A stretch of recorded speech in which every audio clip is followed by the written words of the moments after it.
Okay, so I want to talk about some spoilers from Compendium that I saw today and yesterday. Today's the 31st, so official all commons and rares. I want to get this out before it gets proven true or proven wrong. But this is my hope and my dream. So we have the art I'll put up here of a draconic looking wizard. Potentially, the concept of the video is Blaze coming in Compendium. So I'll have that picture of that art. Camera's over here, buddy. If you want your fingers up here, right there. There you go. But yeah, let's move over to the official spoilers for the wizard cards that we saw. Let's move over here to the other camera. Shout out to the sponsors down below, Mantis Sleep and W. But besides that, let's move on. So, I'm gonna go over what I think is the reason why I think we're gonna get Blaze, or if not, they just trolled us. Are these selection of cards right here, like the painful premonition when you deal 3 arcane damage? If this dealt damage, which is nice, I love the change of, hey, if this dealt damage at all, you get something. It's not overpowered. It's a Sigil of Fate. And you're saying, what is this Sigil of Fate? It's down here. I'll reveal in a second. What could it potentially mean for Blaze?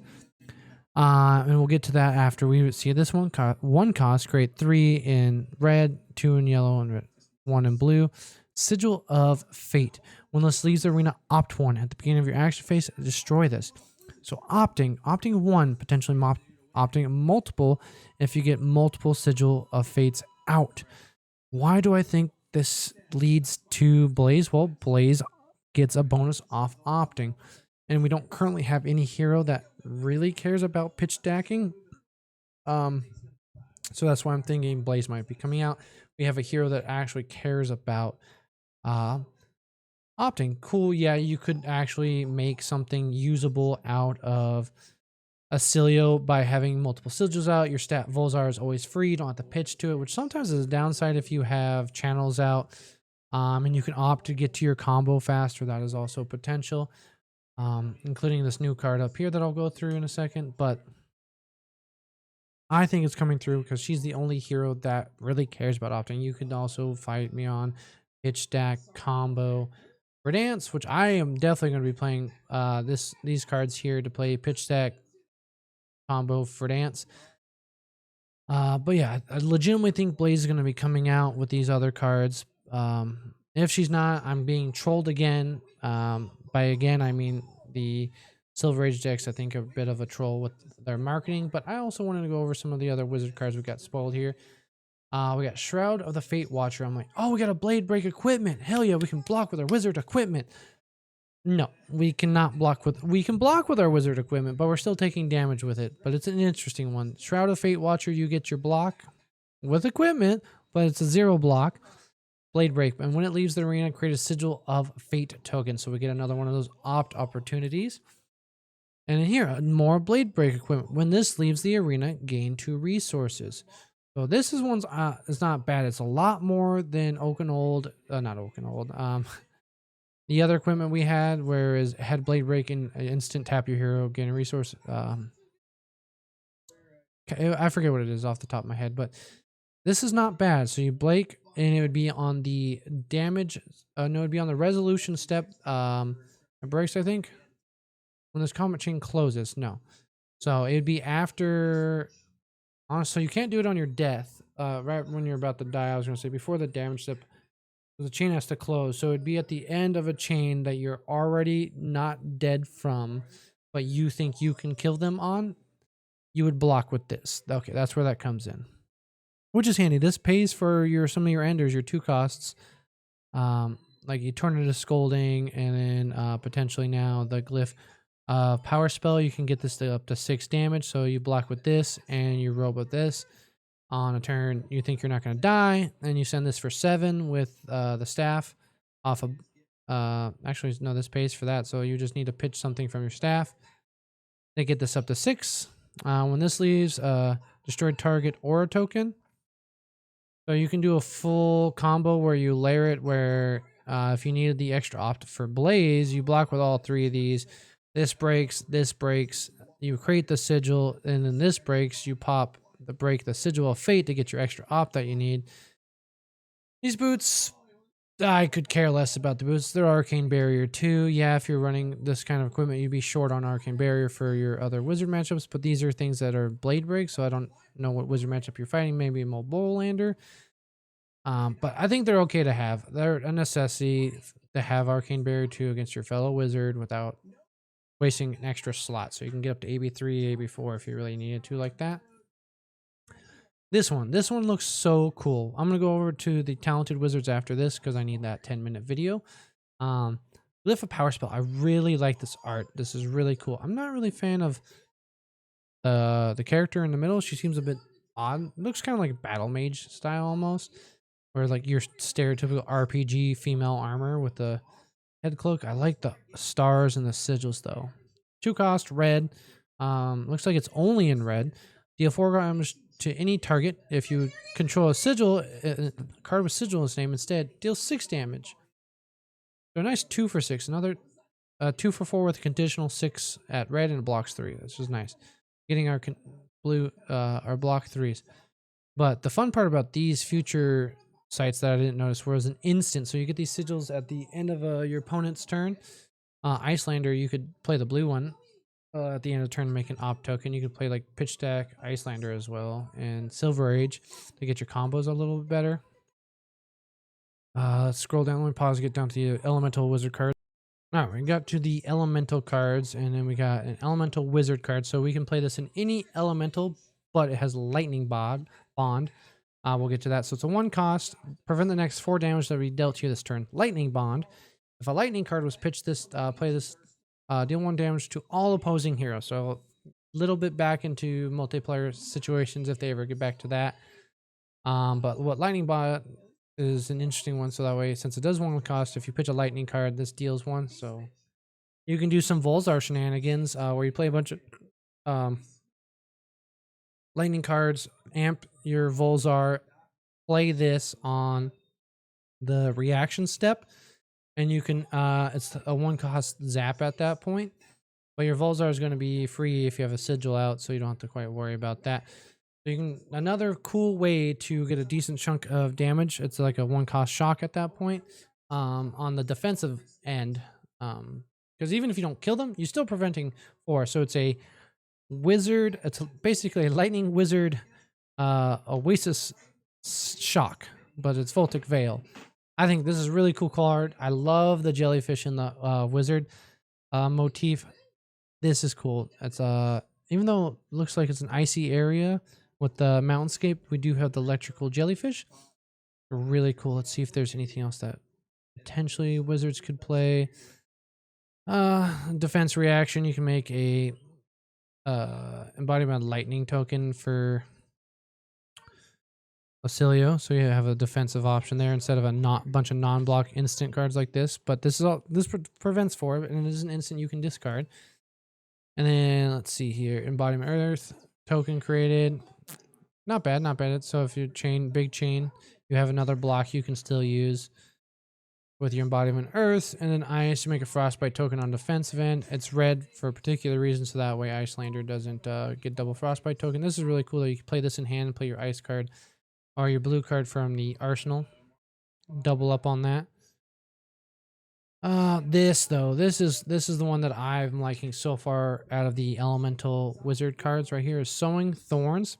I'm more of a Verdansk stand than I am a Cilio. Cilio is too hard for me to play. But yeah, you gain 1 0 cost decompose non-earth wizard non-attack action with gain 1 decompose. Obviously, you manage 2 earth action cards and not 1 earth. If you do, you search your library for another earth aura cost less than the life you've gained this turn. So with 1 cost, you could go get your Ring of Roses because you gained 1 life. Ring of Roses is 0 cost, but if you gain more life, you can get some different auras.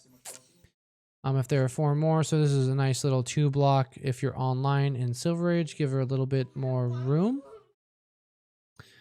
Then you can play some buff game with the earth ones, but this one I wanted to talk about because it was displayed on stream. I don't know how I feel about it because you can be in Boltlander, you make them use their equipment, or they use their equipment offensively. You get a nice stint. It's just if they're to one action per turn type of character, the only time you're going to interact is when they create that action that they played, and then that frostbite doesn't do a whole lot. If they have some cards that pop at the beginning of their action phase, then you have some interaction, but some tokens have moved towards beginning of turn and not beginning of action phase. So you get it's an interesting one. And if you play from Arsenal, you create 2 frostbite tokens. No, actually, it doesn't have to be Arsenal. Her ability is whenever you play an ice card on your opponent's turn, you get a frostbite. So this does create 2 frostbites. You just got to watch your matchup where you play it, obviously. This channel, this is going to be gross. When it ends the arena or start of your turn, freeze a target ally or item equipment or equipment while it's in the arena. So 0 cost, another channel that we can actually play in Silver Age and Living Legend, or if she comes back in CC. It's going to be very helpful against Prism and any Necromancers going forward. You get to freeze their most annoying ally. Even good at other decks where they have a consistent equipment they're trying to use, like Brutes. They're trying to use their Gauntlets or Tyrannical Rex. And some people's chest piece, like in Guardians, their chest piece is reactivatable in some scenarios. Granted, not Icelander isn't the only one that can use this. This guy can use it as well. I think this is going to be a fun Bowlander card. 3 for 7. And if they have an Arsenal, you can attempt to freeze it. So that way you get the nice back and forth. Destroy target ally. If allies become troublesome, we have a nice Icelander response. Okay, here we go. This card is also fun. Deal 3 arcane damage to any target. If you've dealt arcane damage to an opponent this turn, you may play this though, or an instant.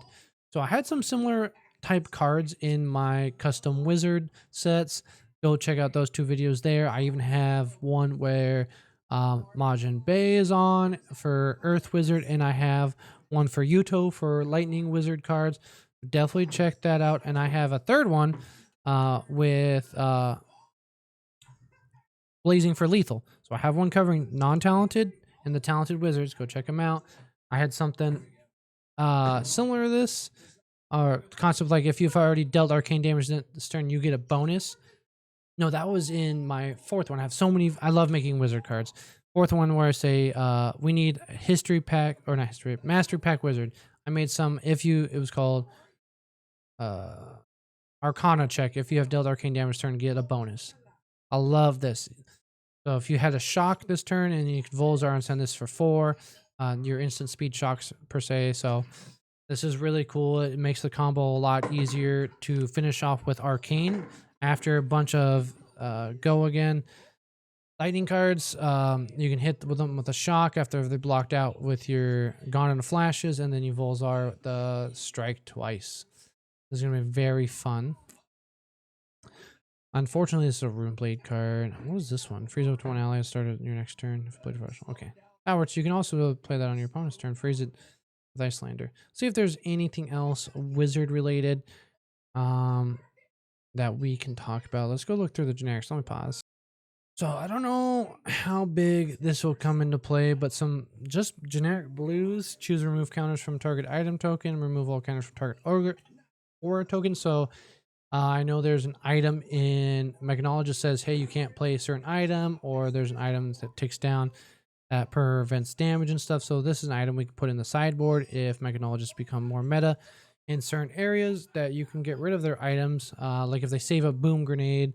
No, that's not really bad. They're just going to hit you with the boom grenades anyways. But the items that says you can't play certain cards from hand or pitch them, this will let you remove all that. And if just instant from opposing graveyard, banish target yellow card from opposing hero's graveyard. Nah. And the fact that it banishes an instant, I don't know how relevant that's going to be. Maybe if they're getting back to, because there's other cards that allowed you to get rid of cards in grave with the same name, or card in the grave.